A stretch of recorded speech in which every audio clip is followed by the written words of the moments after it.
Welcome to another Ticks and Trades market recap for Thursday, February 6, 2025. My name is Sam Morton, and I trade the E-mini futures, mostly. We're on a daily chart of the SPY, and let's talk about where they closed today. Does that area look familiar? It should, because it's within pennies of the high of this breakdown candle from back on December 18. We talked about this last night, 606.41. They closed 606.32. So it looks like everything is fine. The bulls are in charge, right? Well, maybe, but not so fast. Remember the 4-hour chart that we talked about last night? We talked about a bearish consolidation pattern taking place. This big down move. They're coming up. Timing's right. They're going to meet some resistance, most likely come down. If that were to play out, if they break above this and get a 4-hour close above the top of this breakdown candle area, then the bulls are in charge and price could go higher. So if we turn on the extended hours, you can see that there was a not insignificant amount of points pulled back. Maybe we can go to a 10-minute chart, a smaller time frame. That's the extent of that pullback right after the closing bell. Of course, that's what the futures did. And later, when we look at the 1-minute chart of the SPY to talk about the trades, I'll show you what they did right after the closing bell in regard to our levels. There was a lot of back and forth between two of our levels. So something big could happen soon. They're either going to break out from this area or they're going to break down from this area. From where I sit, that's what I'm seeing right now. Around 606 is going to be important. Seems like I've heard that a couple times before. Here's a quick look at the daily levels and the game plan as presented this morning before the opening bell. Let's go over how you would have traded the daily levels from this morning. It should be easy to see where trade number 1 was. At 10:48 or so this morning, price came down into our level at 604.15 and bounced. But let's zoom in so we can focus on something important. Let's say you had an order set to buy ES contracts the moment the SPY touched 604.15. Would you have been filled on this order when they came down into this level? No, you would not have, because in this first minute, they got to a low of 604.19, and then a minute later, they went to a low of 604.16.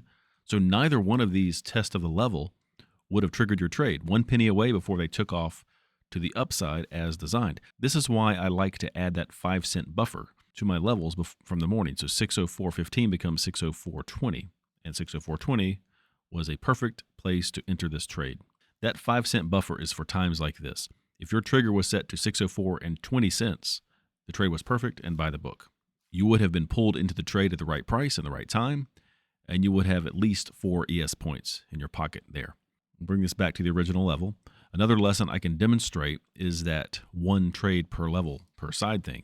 This long trade at 10:48 meant that if price were to come back into this level again during the day, you're going to ignore it. You've seen plenty of times where there are multiple bounces at the same level. It can happen. It does happen a lot. And that's great. You're welcome to try again for a second or a third time, but I like to stick to my rule of trading a level only once for the day. The tracking log, by the way, is evidence of what happens when you follow rules like this. Let's say you wanted to trade this level again for a second time. You got out of the money. When price was down here, what if this was the time the bears decided to come out and drive price below this trend line? You know that this is an important area. The bulls need to defend, and there's always the possibility that they could lose the battle here.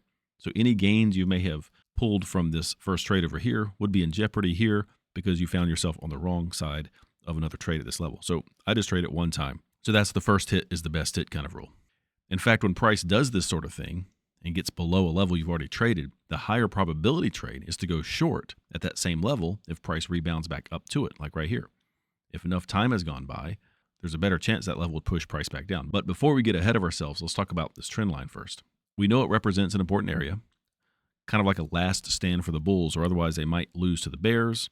They could have another leg lower. So with the understanding that since the bulls have made it this far, think how low they've been in the last week or two, they're probably not going to let this trend line go without a fight. It's a good time and place to go long right here. But even if you bought E-mini contracts a little in front of this level, 5 cents wasn't enough. Obviously, a long trade worked out really well and would have lined your pockets with more dollars, but the level was not hit, strictly speaking. So we cannot count it as a base hit trade. We need our play in by the rules tracking log to be precise and accurate. But when price came back up into 604.15 or 604.10, with or without that 5-cent buffer, they gave you 40 cents. That's 4 points in the E-minis, and that is official base hit trade number 2. They did get up to 606.41. Adjust this if you want. And they might have given you a few points, maybe not enough for a 4-point base hit, but it doesn't really matter. Why? Because we're not going to get into any new futures trades during the last 30 minutes of the regular session. 3:30 p.m. is a cutoff here in the Eastern time zone. So they hit the level, but no trade there. I believe that covers 3 rules all in one trading day. Pretty nice. Let's go ahead and turn on the after hours session, the 24-hour session here. After the closing bell, look what they did. They just bounced between these levels. I will say that if you happen to find yourself in a short position in the futures market right before the closing bell, you do have another 15 minutes before the futures market closes for a short break. And they did pull back quite a bit. These levels seem to be important, don't they? Do you think if you had these levels each morning, you could trade these with the futures, or maybe even the same day or next day expiration options on the SPY? I'm fairly certain you could, especially once you understand all the rules for managing these trades. I have a theory about why I haven't traded some of my own levels lately.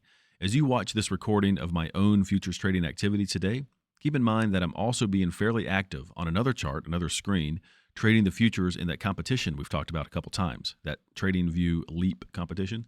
And since it's pretty much a game over there, I'm being more aggressive. I'm taking chances, still relatively small scalps, maybe 8 to 10 points when I can get them, but I'm loading up on contracts. In other words, I'm throwing discipline out the window. I'm out of the money a lot on some of those positions before pulling a profit. So far, I haven't had a losing trade doing this thing, but the approach I'm taking over there is not the disciplined approach I'm used to, or at least that I strive to do.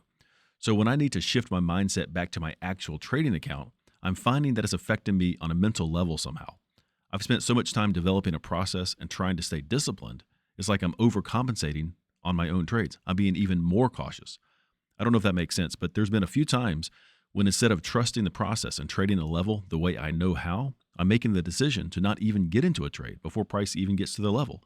Like today at 604.15, I think I was in a good short trade over at the paper trading account with that competition and kind of hoping that like I've timed the drop that the bears are capable of executing, like this big drop at this point, and I want price to keep going lower, like below 604.15.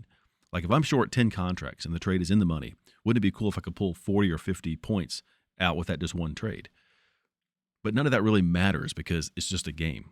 So when it comes to my actual real trades where I stand a chance of winning or losing real money, I hesitate and decide not to trade the level. So that's what happened here. So I decided not to trade 604.15 and I missed that opportunity. So this recording really shows nothing. I actually stopped right, well, just started over.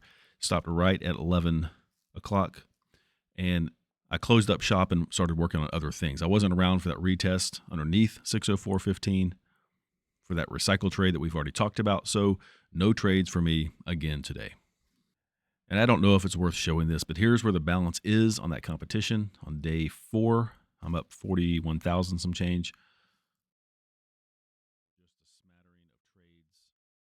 Just a smattering of opportunistic trades here and there, all ending in the green so far. And here we are on the logs, playing by the rules log, 1 base hit and recycle on the same level, so 8 points. Nothing for me. Here's the Sam's Trades output, just the 2 levels that were hit.